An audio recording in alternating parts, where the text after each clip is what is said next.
Halo, Assalamualaikum warahmatullahi wabarakatuh. Bertemu lagi dengan Bu Heni di Pelajaran Bahasa Indonesia.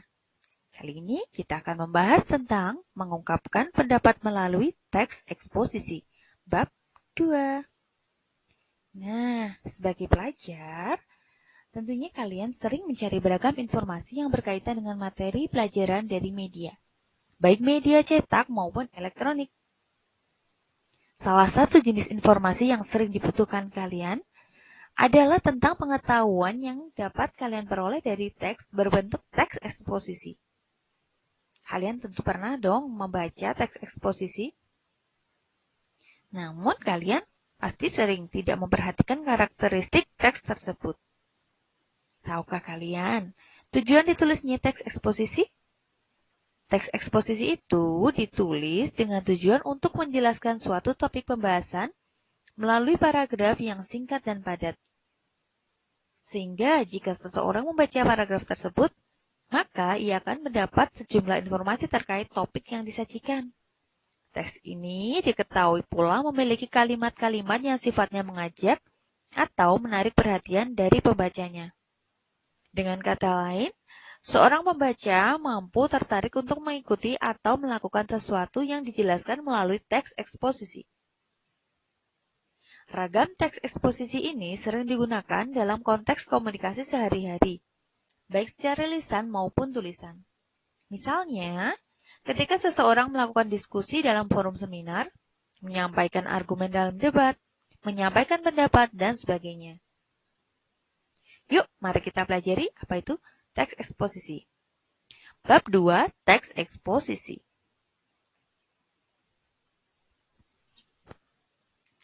Teks eksposisi adalah teks yang berisi gagasan atau pendapat yang bertujuan supaya orang lain memahami gagasan atau pendapat tersebut. Karena teks eksposisi bersifat gagasan, maka isinya tentu berdasarkan sudut pandang tertentu yang sifatnya subjektif.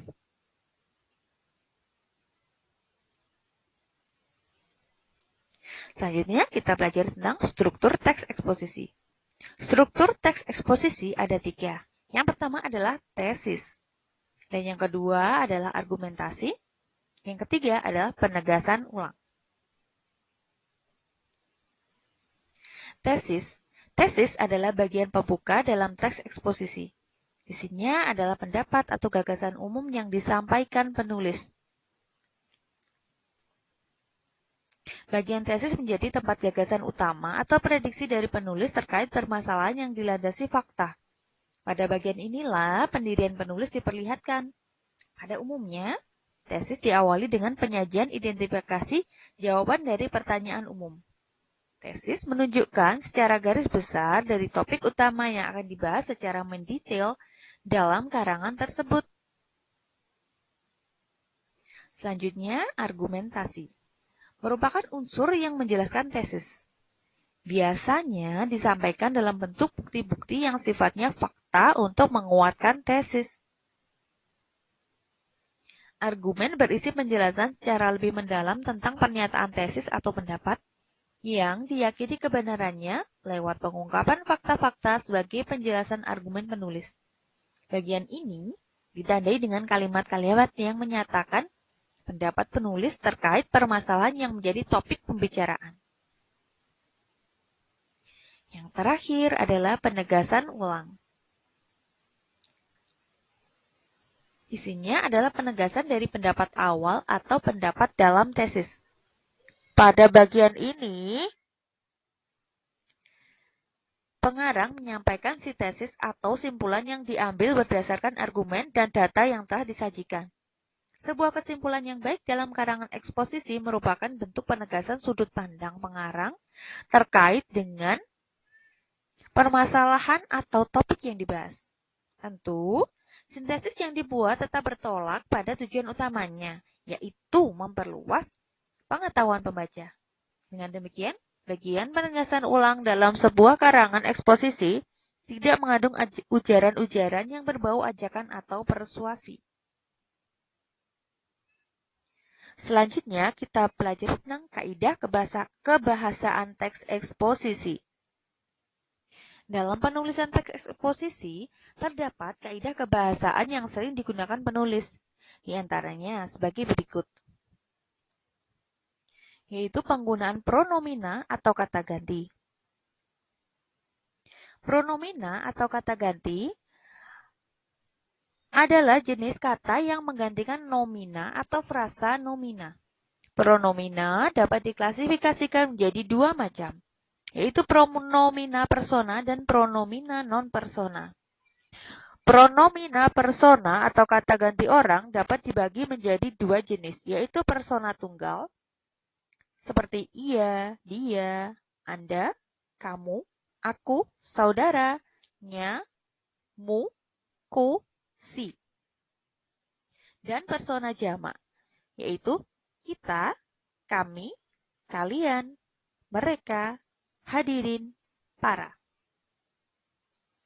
Selanjutnya, pronomina non-persona atau kata ganti bukan orang dibagi menjadi dua jenis juga, yaitu pronomina penunjuk.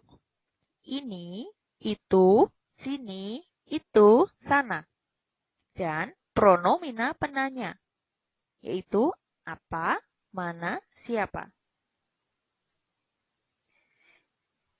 Yang kedua adalah penggunaan kata bermakna leksikal, yaitu nomina, verba, adjektiva, adverbia. Nomina merupakan kata yang mengacu pada benda, baik nyata maupun abstrak. Dalam kalimat, nomina berkedudukan sebagai subjek. Dilihat dari bentuk dan maknanya, ada yang berbentuk nomina dasar maupun nomina turunan. Nomina dasar contohnya gambar, meja, rumah, dan pisau. Nomina turunan contohnya perbuatan, pembelian, dan kekuatan. Selanjutnya kita bahas tentang verba. Verba merupakan kata yang mengandung makna dasar perbuatan, proses, atau keadaan yang bukan sifat. Dalam kalimat biasanya berfungsi sebagai predikat. Verba dilihat dari bentuknya dibedakan menjadi dua, yaitu verba dasar dan turunan. Verba dasar merupakan verba yang belum mengalami proses morfologis atau afiksasi, reduplikasi, komposisi. Contohnya, mandi, pergi, ada, tiba, turun, dan jatuh. Sedangkan verba turunan merupakan verba yang telah mengalami perubahan bentuk dasar karena proses morfologis, yaitu afiksasi, reduplikasi, komposisi. Contohnya, melebur, mendarat, berlayar, berjuang, memukul-mukul, makan-makan, dan cuci muka. Selanjutnya, adjektiva. Adjektiva merupakan kata yang dipakai untuk mengungkapkan sifat atau keadaan orang, benda, dan binatang. Contohnya, cantik, gagah, indah, menawan, berlebihan, lunak, lebar, luas, negatif, positif, jernih, dingin, dan jelek. Yang terakhir adalah adverbia. Adverbia merupakan kata yang melengkapi atau memberikan informasi berupa keterangan tempat, waktu, suasana, alat, cara, dan lain-lain. Contohnya, di, dari, ke, sini, sana, mana, saat, ketika, mula-mula, dengan, memakai, dan berdiskusi. Yang ketiga adalah penggunaan konjungsi atau kata hubung. Dalam teks eksposisi, konjungsi yang banyak digunakan antara lain pada kenyataannya. Kemudian, sementara itu, oleh karena itu, jadi, dan lebih lanjut. Konjungsi tersebut digunakan untuk menghubungkan fakta-fakta supaya fakta-fakta yang disajikan runtut. Contoh, lingkungan sosial politik yang kondusif merupakan hal yang diinginkan oleh semua pihak. Oleh karena itu, hal tersebut perlu mendapatkan perhatian khusus dari berbagai elemen masyarakat maupun pemerintah. Nah, di sini konjungsi atau kata hubungnya adalah oleh karena itu. Selanjutnya, kalimat aktif transitif dan intransitif. Kalimat aktif transitif dan intransitif yang akan kita bahas. Yang pertama kita bahas dulu tentang kalimat aktif. Kalimat aktif adalah kalimat yang subjeknya melakukan pekerjaan atau predikat. Berdasarkan keberadaan objeknya, kalimat ini dibagi menjadi dua, yaitu kalimat aktif transitif dan intransitif. Kalimat aktif transitif adalah kalimat yang harus memiliki atau menghadirkan fungsi objek atau O. Ingat dong, SPOK, subjek, predikat, objek, dan keterangan. Dalam kalimat aktif harus menghadirkan fungsi objek atau O. Kalimat aktif transitif biasanya berawalan me atau men. Kalimat ini berupa kalimat aktif yang dapat diubah ke dalam kalimat pasif. Contoh, setiap siswa harus memiliki sifat terpuji. Ini adalah kalimat aktif transitif. Selanjutnya, contoh selanjutnya, sifat terpuji harus dimiliki oleh setiap siswa. Ini adalah kalimat pasif.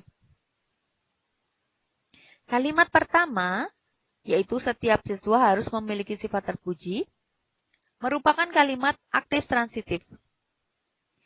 Mari kita jabarkan. Setiap siswa, itu subjek, harus memiliki, itu predikat, sedangkan sifat terpuji adalah objek. Sedangkan kalimat kedua, yaitu sifat terpuji harus dimiliki oleh setiap siswa, merupakan bentuk pasifnya. Mari kita uraikan. Sifat terpuji itu subjek, harus dimiliki itu predikat, sedangkan setiap siswa itu adalah objeknya. Selanjutnya, kalimat intransitif tidak memiliki atau tidak menghadirkan objek atau O. Jika dalam predikatnya berawalan me atau men, kalimat tersebut tidak dapat diubah ke dalam bentuk pasif. Contoh, adik bernangis. Polanya adalah SP atau subjek predikat. Pesawat itu mengudara dengan sempurna. Berpola SPK atau subjek predikat keterangan. Predikat kalimat aktif intransitif dapat juga berimbuhan ber dan ter. Perhatikan contoh yang akan Ibu bacakan. Yang pertama adalah Taufik bertanya tentang PR bahasa Inggris. Yang kedua, kalimat kedua, Lukman tertawa mendengar lelucon itu. Mari kita uraikan lagi. Kalimat pertama yaitu Taufik bertanya tentang PR bahasa Inggris. Taufik, subjek, bertanya predikat, PR bahasa Inggris adalah PEL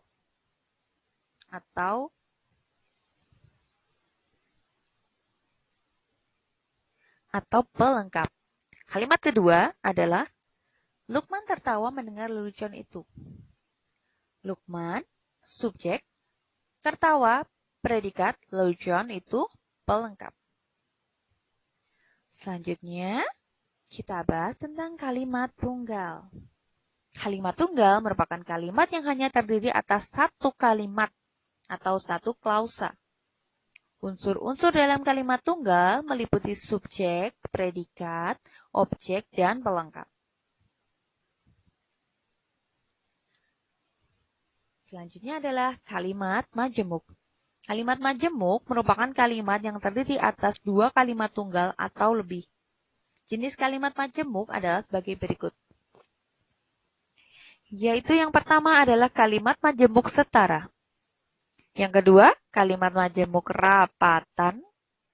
Yang ketiga adalah kalimat majemuk bertingkat.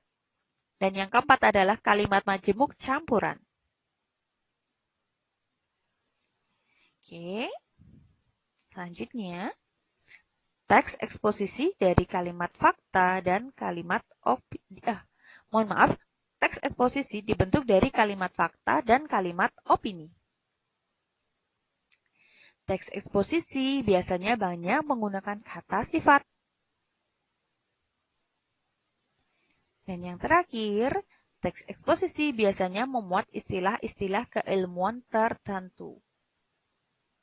Oke, selanjutnya Ibu akan membagikan tugas untuk kalian kerjakan. Silahkan buat rangkuman tentang bab 2 yaitu mengenai teks eksposisi. Dan kalian bisa presentasikan hasil rangkuman kalian dalam bentuk video singkat berdurasi maksimal 5 menit dan silakan kalian kirimkan di link yang sudah Ibu bagikan di deskripsi video ini. Jangan lupa untuk mengerjakan dengan baik, buat rangkuman sesuai video yang sudah Ibu buat ini. Terima kasih sudah memperhatikan dan sampai jumpa lagi di pelajaran berikutnya di bab 3. Wassalamualaikum warahmatullahi wabarakatuh. Terima kasih.